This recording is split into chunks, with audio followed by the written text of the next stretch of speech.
Mass అన్న తేడా లేకుండా అందరినీ ఆకట్టుకుంటే అది ఫ్యామిలీ మూవీ అవుతుందా? 2026లో హిట్ లిస్ట్లో ఫ్యామిలీ మూవీసే కనిపిస్తున్నాయి. ఎందుకలా? కథనం ఆకట్టుకుంటే ఫ్యామిలీ ఆడియన్స్ ఊహించని సక్సెస్ ఇచ్చేస్తారా?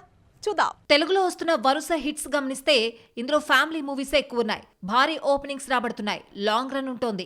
సూర్య, మమితా బైజు, రాధిక ముఖ్య పాత్రలు పోషించిన Vishwanath and sons dubbing movie అయినా తెలుగు ఆడియన్స్ కు బాగా దగ్గరైంది.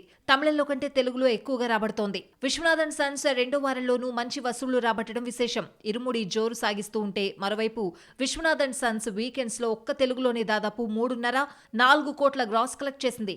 ఆల్రెడీ తెలుగులో బ్రేక్ ఈవెన్ అయిన Vishwanath and sons family audience కు బాగా దగ్గరైంది. కథ ఫ్యామిలీ ఆడియన్స్ కు కనెక్ట్ అయితే కలెక్షన్స్ ఏ రేంజ్ లో ఉంటాయో ఇరుముడి నిరూపిస్తోంది. 3 రోజుల్లోనే 80 కోట్ల గ్రాస్ రాబట్టింది. వరల్డ్ వైడ్ థియేట్రికల్ రైట్స్ ను 20 కోట్లకు అమ్మితే 43 కోట్ల షేర్ రాబట్టింది. ఫ్యామిలీ ఆడియన్స్ కు బాగా నచ్చేయడంతో 3-4 వారాల పాటు లాంగ్ రన్ ఉంటుంది. ఈ ఏడాది ఫ్యామిలీ మూవీస్ హిట్ లిస్ట్ చాలా పెద్దది. ఫ్యామిలీ మూవీస్ కేర్ ఆఫ్ గా నిలిచిన అనిల్ రావిపూడి మనశంకర వరప్రసాద్ తో మరొక హిట్ కొట్టాడు. చిరంజీవి ఏజ్ కు తగ్గట్టు ఫ్యామిలీ కథను నడిపించాడు.